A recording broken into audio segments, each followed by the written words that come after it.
I want to talk to the black educators who made it here against all odds.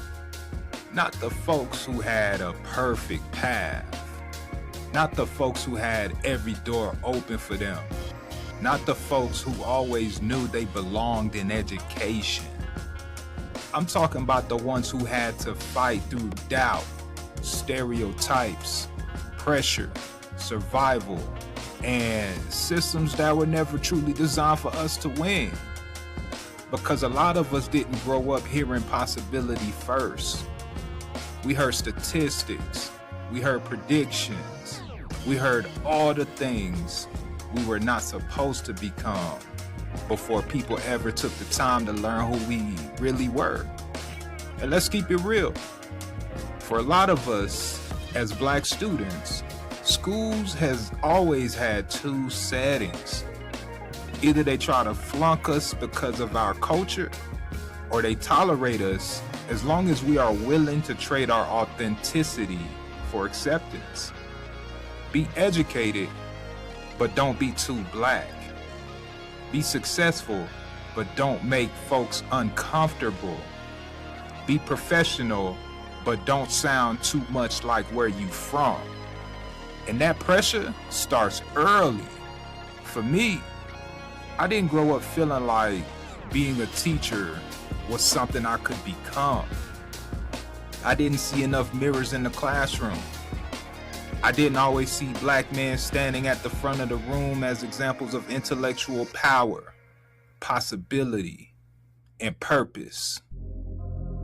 So even before I had the words for it, I had the feeling, that quiet feeling that said, maybe this space ain't really for me.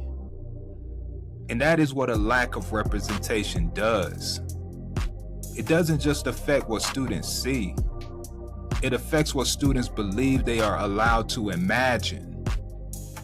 But somehow, even with all that missing representation, something inside me kept moving. After K-12, my parents couldn't afford to send me through the traditional college route. So I joined the Army. That was my path. That was my doorway. And while some people were going straight from high school to campus life, I was learning discipline, sacrifice, survival, and brotherhood in a completely different way. Then I deployed. And deployment changes you. You see things you can't unsee. You carry memories you don't always talk about. You come back with pieces of yourself that are stronger, but always also heavier. I lost friends in combat. So when I say I became an educator against all odds, I don't say that as a slogan. I say that as a testimony. Because I had to survive before I could serve. I had to come through pain before I could stand in front of students with purpose. I had to live through moments that could have broken me before I even got the chance to help build somebody else.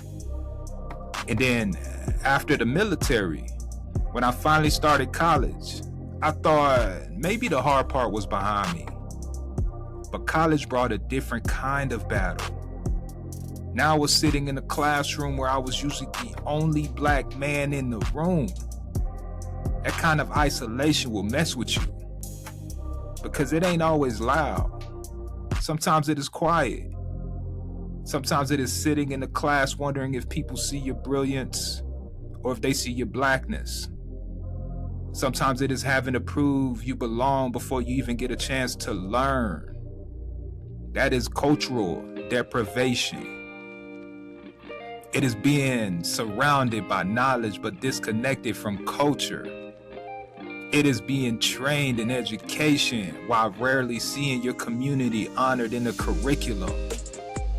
It is learning how to teach while wondering if the profession has room for the fullness of who you are. And on top of that, I was afraid to tell people from my own community that I wanted to be a teacher. That's real. Because some of the same people who would have cheered me on if I had said I was trying to play basketball were the same people ready to talk me out of becoming an educator. Why teaching? You're too smart for that. Ain't no money in education. And I get it. Our people want us to survive. They want us to be stable. They want us to be respected. But sometimes, because of what this world has taught us about value, we celebrate black bodies as entertainment faster than we celebrate black minds as leadership. Folks will root for you to make it to the league before they root for you to make it to the classroom. But here's the truth. Education is power. A black athlete can inspire a generation. A black entertainer can move a culture. But a black educator can shape the mind that inspired a generation who moves the culture. That is why our presence matters.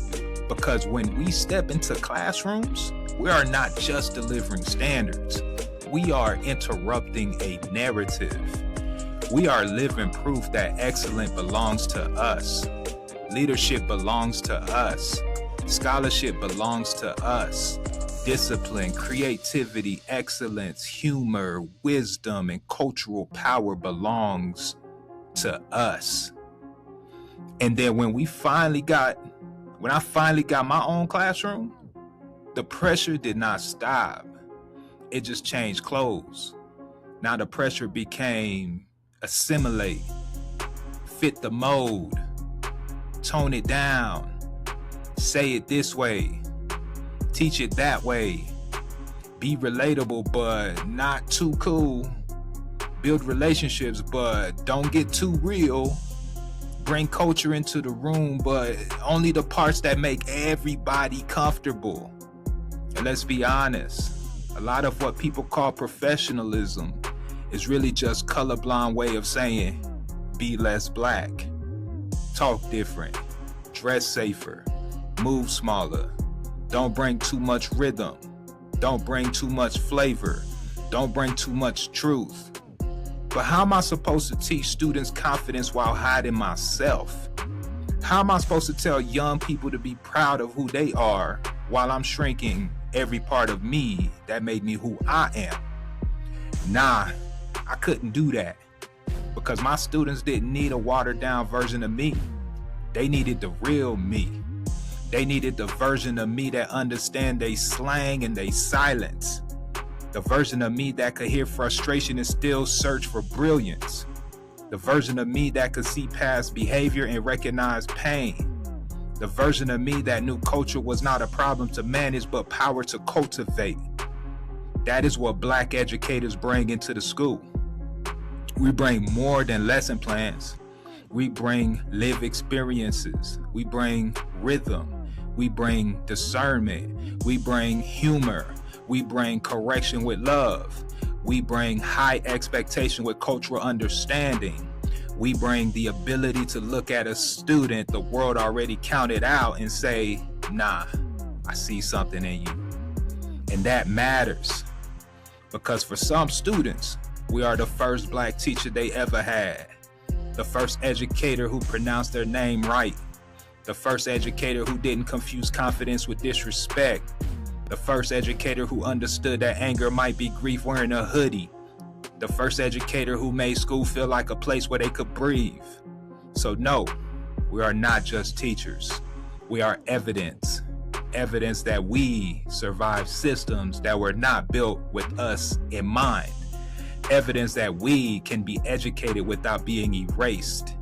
Evidence that excellence and authenticity can live in the same body. Evidence that black culture is not a barrier to learning, it's a bridge. And the next generation is watching us. They are watching how we walk into rooms. They are watching how we recover from hard days. They are watching how we speak truth while refusing to disappear. Every time we show up as our full selves, we give students permission to dream without apology. And I know this work is heavy. I know what it feels like to pour from a cup that keeps getting cracked. I know what it feels like to be celebrated during Black History Month and Juneteenth, but question the rest of the year. I know what it feels like to be asked to build relationships with students while navigating systems that don't always build relationships with us. But still, we show up. Still, we educate. Still, we inspire. Still, we motivate. And that is the miracle. Not that the odds were easy, not that the system changed overnight, not that everybody understood us. The miracle is that after everything designed to discourage us, silence us, redirect us, or make us surrender ourselves, we are still here, still teaching, still leading, still standing tall. Against all odds, we became the representation we needed.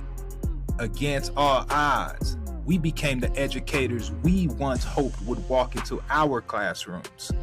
Against all odds, we took everything that tried to break us and turned it into purpose. So tonight, I want every Black educator under the sound of my voice to remember this. Somebody stayed in school because of you. Somebody believes they are smart because of you. Somebody is dreaming bigger because you refuse to shrink. And whether they say thank you now or down the road, your work is working. Your presence is speaking. Your story is teaching. Your authenticity is opening doors. So when the world asks how we made it this far, we already know the answer.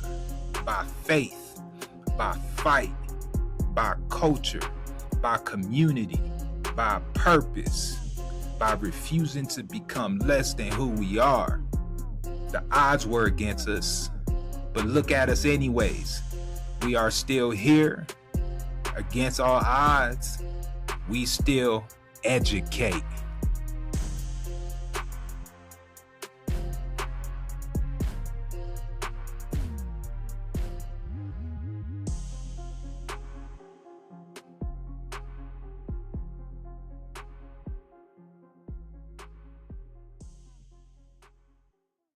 This one is for educators who made it here through struggle, sacrifice, pressure, and purpose.